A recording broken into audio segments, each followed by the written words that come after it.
All right, let's talk about the Pistons and their recent, or they say the latest addition to their team, which I come to hear that is Taj Gibson. And of course, I could go back a little ways when he was drafted, and I believe he was drafted by the Chicago Bulls. And this is during the Joakim Noah. I want to say Derrick Rose era, and I believe he was a second round pick. If not, he was a late first. If I'm not mistaken, I haven't done any research. I'm going off of what I call my memory. With that said, he was a player that I wanted the Pistons to have on their team because he was just a hard worker. You know, he was like Adonis Haslam type guy. He was a uh, no nonsense type of guy. With that being said, I hear that they signed to a 10-day contract. If it sticks and stays with this current team for the duration of the season, I can see this as an interview, not to be a player, but more so like a player coach. Sort of like back in the day, if anybody can go back this far, with Tree Rollins was with Shaquille O'Neal in the early days of Shaquille O'Neal, if I'm not mistaken. He was a player coach. And I see Taj Gibson as just the same. He's a guy that can help groom the likes of Duran, Wiseman. I believe they're going to resign Wiseman. I really do. And I would say, no pun intended, that will be a wise decision. He's just now tapping into the maturity of himself. And the talent is going to speak for itself nonetheless. He didn't need someone to be really patient with him to really give him a reason to do being able to do what he does, which would be the confidence level. With that said, the role that Taj Gibson is going to do for the Pistons, it will be the likes of the role that I would have really loved for Rasheed Wallace to play that role. But I don't think Rasheed Wallace mentally was checked into Detroit unless there was a nice, healthy, contract. I think he's on the outs with Detroit. But with that said, Taj Gibson, I can see him as a player coach. Right now, he's a player, but I believe I see him as a coach more so on the court. And I also see them making another move of such for the likes of to help out Cade and Ivy. If not, I can see Ivy either one or two things coming off the bench or possibly being traded for a bigger piece to accompany uh, Cade. Now, to this next part, with the next part of the Taj Gibson 10-day, what it does do, it interviews him. It gives him this interview for him to be a player coach, but at the same time, it gives him also the interview of being an assistant coach. And I can see him being on the Pistons roster next year as one of the assistants, going into if everything goes well now, or if not, I can see him on somebody's roster being an assistant coach or some capacity of helping out the development of the players. Now let's go to another portion. Excuse me. What the what will be the likely moves for the Pistons to do in this upcoming offseason? And prior videos, I have made my stance and my takes on it. Of course, I stand by the signing or the re-signing of Wiseman. But here's two key additions that I will bring to the Pistons, and if I know correctly, they have a nice, healthy. If you cut ties with a certain amount of players, they have even with the possibility of re-signing Cade. I don't see them keeping Cade and Ivy. No more than I saw the Pistons keeping Allen Houston and Lindsey Hunter. Lindsey Hunter is like it's interesting because I want to put Ivy in the comparison of a Lindsey Hunter, not style of play, but the impact on the team. What I mean by that is Lindsey Hunter was his first go around with the Pistons was, I would say, average. His second time around with the Pistons, I would say he was above average. Why? Because he was very skilled and polished at what he can do, and that was on the defensive end. It was a plus plus for him when he came back with the going to work crew versus the Grant Hill era. Now he probably was more productive in minutes and everything else with the likes of Grant Hill era. I preferred the mature version of Lindsey Hunter the second time around than the first time around. And I look at Ivy as a guy that I don't want to say that he's in a I don't want to call it an observant place where they're monitoring him to see how he's making progression on the mental aspect of the game. And I believe that this is what this year was. With that being said, I tie that to Cade.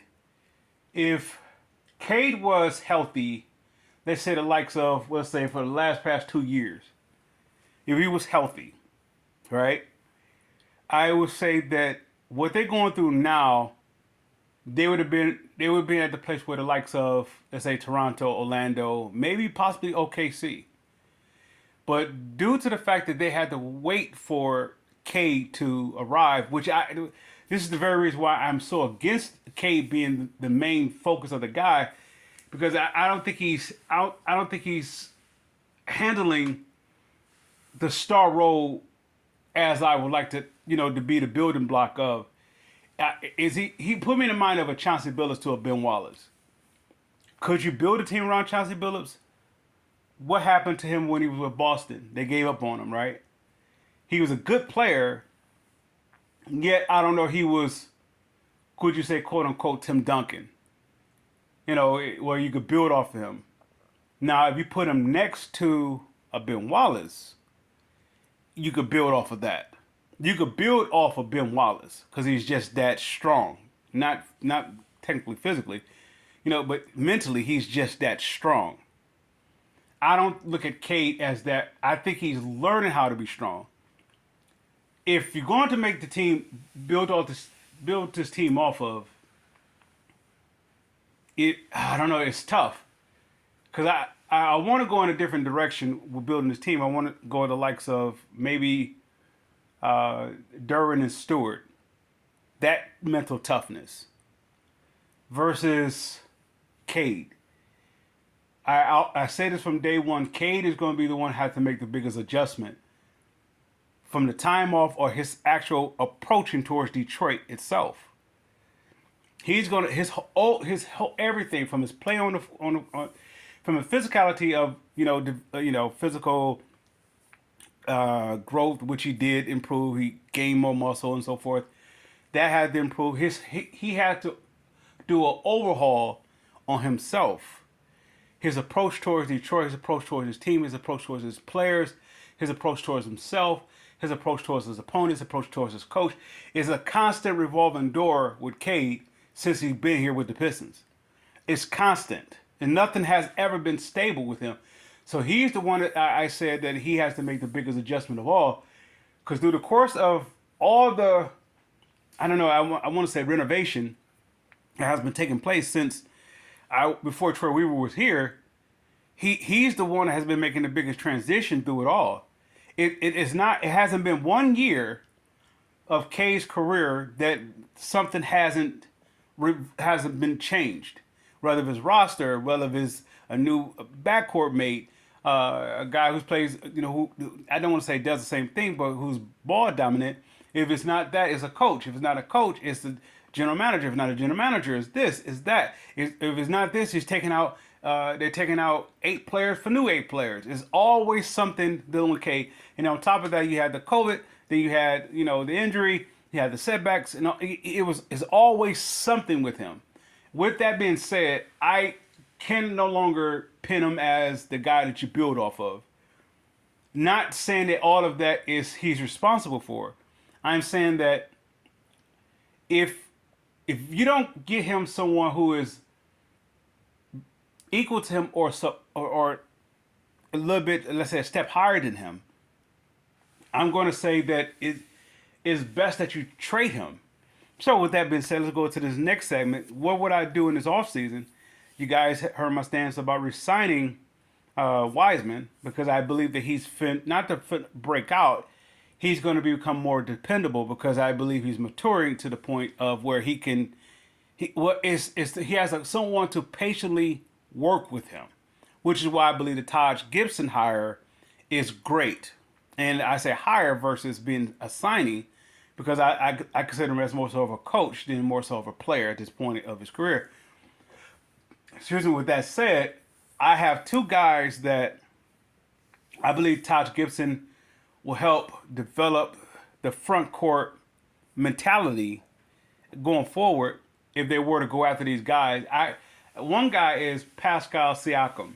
Now, of course, in my dream scenario is somehow they were able to get Zion Williamson. That's my dream scenario. But with that pushing that aside, if I will make a, even though Pascal Siakam is currently with Indiana, I will make him an offer that he couldn't refuse. I will make him a near max salary guy.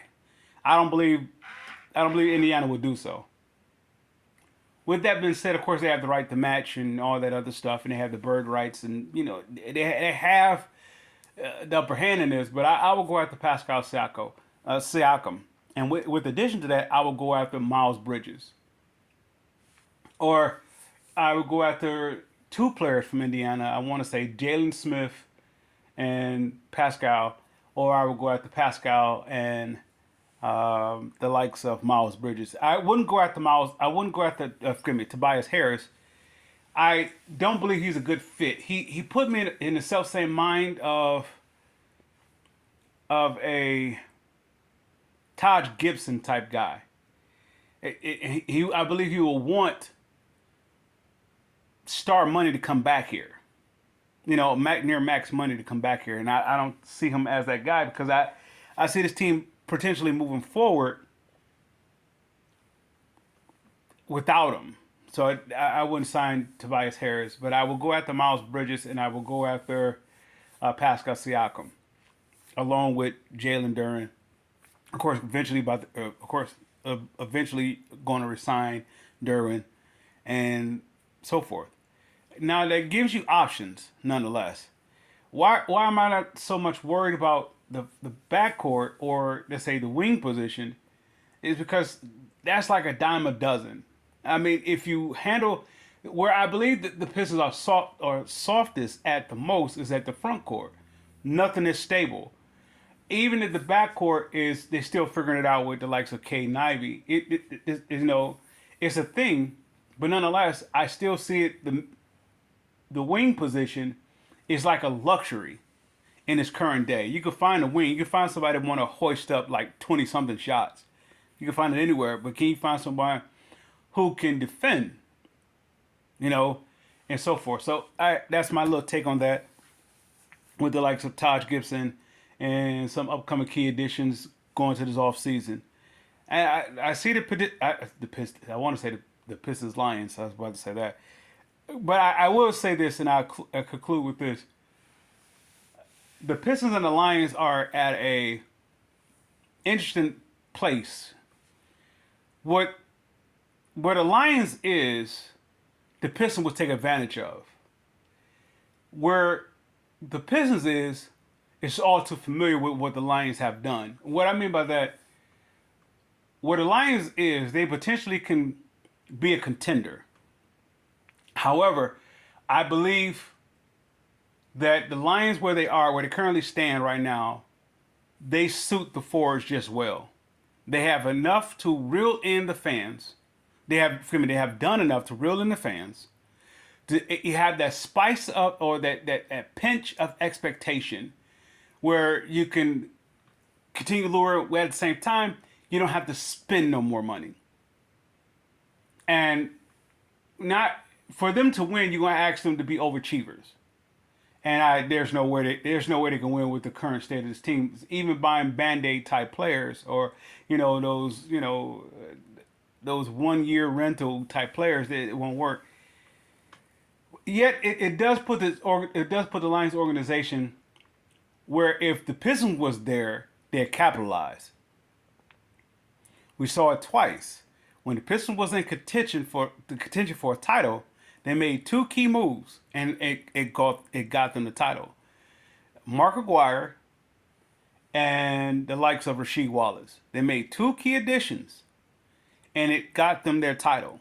Mark Aguirre and Rasheed Wallace, when they was able to get Mark Aguirre, they allowed Dennis Rodman to go to the starting lineup, and now you have the likes of Edwards, microwave Aguirre coming off your bench. That's a If your starting lineup is Isaiah Thomas, Joe Dumars, Dennis Rodman, Rick Mahorn, and Bill Laimbeer. And look what you have coming off your bench. You have James Edwards, John Sally, Vinny, Mark Aguirre coming off your bench. You're lethal. So what I'm saying, I say that to comparison to the Lions, they're in a position to capitalize off of that. You have a nice young player with Hutchison. You have a nice young player in Branch, and you have a nice guy in the middle, which I want to say Campbell. So you're young up the middle, right? Per se, you're young from each tier. But the only thing about it is they need someone to complement them. Let's say someone that's a winner, experience, as well as still in. I want to say maybe slightly past their prime, or enter their prime, or slightly past their prime, or over the prime limit, and where they can complement those guys. They need somebody in the secondary, and need somebody on the defensive line. Anzalone is going to complement the likes of Campbell. So of course, this is an all wish list. You go after either one or two players. You go after. They have to be winners. They can't be just guys who has talent or who has been all pros or something. They have to be all pro winners. And there's only one guy, and that's a guy who I've been wanting the Lions to go after from day one, and that's the guy from Kansas City. I want to say Chris Jones, if I'm not mistaken. If I'm not mistaken, his wrong name. And then you complement that with a guy on the back end, a winner on the back end, even if it's a vet, a veteran vet. I don't want to say in the likes of a. I hear that DeAndre Diggs is up for grabs. He's a winner, and he has accolades, so he'll be enough to fit in this environment. If the Lions are no longer the Lions what they once was, and they're serious about contending, then he'll fit good in the locker room with the defensive backs, that is. If not, you get someone close to that or someone superior to that that's youthful enough and is a winner. And I hear there's another guy from the Chiefs that, of course, they will have to trade for it. And I also heard that, the Lions, not rumored, but it was up for discussion that they can possibly trade their first round pick to get him. It really depends on if the Forest are content with where the Lions are. I want to say that they are, because the Lions, the Lions are generating money, generate capital, and that stench of losing is sort of off of them. But at the same time, that can quickly go back to where it once was if they don't capitalize on this opportunity, this window. This is, like I said, this is the difference between the Pistons and the Lions. The fans may laugh at the Pistons with their current situation. Yet, whenever the Pistons were in the Lions situation, they always capitalized and they got the bigger prize. Instead of repeating the same thing. The Lions been here before. They've done this before. Yet they have the opportunity now to take it to the next level. The next step, which is saying step and level. They have the next opportunity to do that. I mean, they are at that opportunity to do so. And I would say, go after Chris Jones. He's everything what the defensive line needs, along with the secondary as well as the linebackers. He's everything what they need, because he makes the ultimate prize, Aiden Hutchinson, that much better. He makes the ultimate prize and Brian Branch that much better. And he also makes Campbell that much better. And I'll stop in there with that. If the Pistons were in the Lions' shoes, they would capitalize. Yet, if the Pistons were in the Lions' shoes also in this regard, where they can get the number one overall pick, they would capitalize. The Pistons is in a position where they get shredded at that being the worst team in the league for the past 4 years. They get shredded. With that said, I conclude with that. Pistons fans, Lions fans, I salute.